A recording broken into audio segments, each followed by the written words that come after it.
জামগুড়িতে মৎস্য পালকদের মাথায় হাত, কুইন্টাল কুইন্টাল মরা মাছ ভেসে উঠল জলে। জামগুড়িতে মৎস্য পালকদের মধ্যে হাহাকার পরিস্থিতি। কুইন্টালে কুইন্টালে মাছ মরে জলে ভেসে উঠেছে।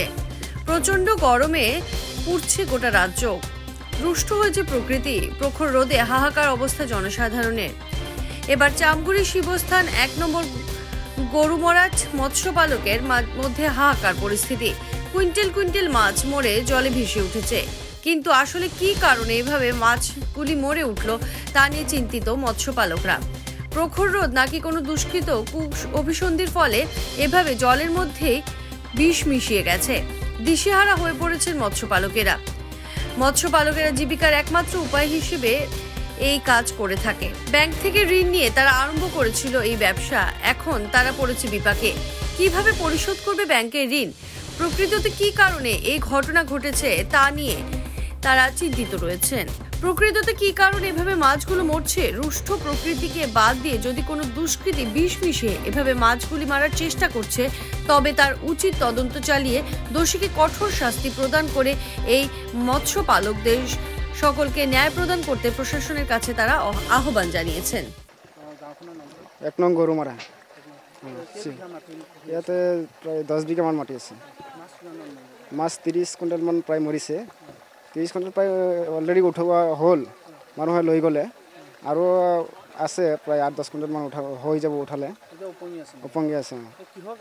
কিহৰ কাৰণে ফাৰ্ষ্টত আমি ভাবিছিলোঁ যে গৰমৰ কাৰণে মৰিছে, গেছৰ কাৰণে মৰিছে। পিছত চালোঁ যে নহয়, এইটোতো কিবা এই বিষ দিছে কোনোবাই বিষ দিছে। এইটো গোন্ধাইছে আৰু মানুহে দেখিছে। এইটো কোনে দিছে এইটোতো ক'ব নোৱাৰোঁ। এতিয়া মানে আপোনালোক আৰুতো লগতে ফিচাৰী আছে। আমাৰ ফিচাৰী তেনেকুৱা হৈছিলে, সেইবোৰ ফিচাৰী তেনেকুৱা হোৱা নাই। এইটো কিহৰ কাৰণে হৈছে? প্ৰথমে হৈছে। আগতে এবাৰ হৈছিলে, কিন্তু এনেকুৱা হোৱা নাছিলে।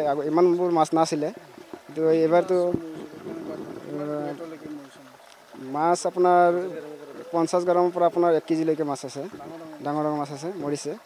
ডাঙৰ মাছটো লৈ গ'ল মানুহে, এতিয়া সৰুকেইটা আছে। প্ৰায় আপোনাৰ ধৰি লওক 12 লাখ টকাৰ মাছ মৰিছে। এই মাছৰ বেপাৰ কৰি মানে ঘৰ সংসাৰ চলে আমাৰ। শিৱস্থান 1 নং গৰুমৰা মোৰ মাছ। এনেকৈ ধৰক যোৱাকালিৰ পৰা আমি ইমান গৰমৰ ভিতৰত ইমানখিনি মানে ধৰক ভবা নাছিলোঁ যিখিনি আৰু এনেকৈ হ'লেও মানে আমি মেডিচিন কৰাৰ লগে লগ মাছটো বহি যায়, ঠাণ্ডা হৈ যায়, অক্সিজেনৰ কিবা হ'লে। এতিয়া আমি তেনেকৈ ভাবি পেলাই বহুত দাৱাই কৰিলোঁ, কৰাৰ পিছতো ঠাণ্ডা হোৱা নাই।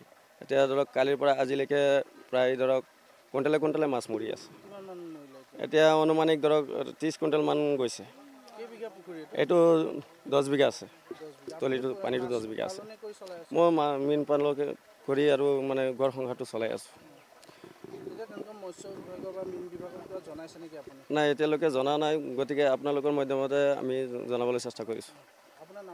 মোৰ নামটো নুৰুল হক। যে কোনো খবৰেৰ জন্য যোগাযোগ কৰুন 7099017330 এবং 7099017110 নম্বৰে।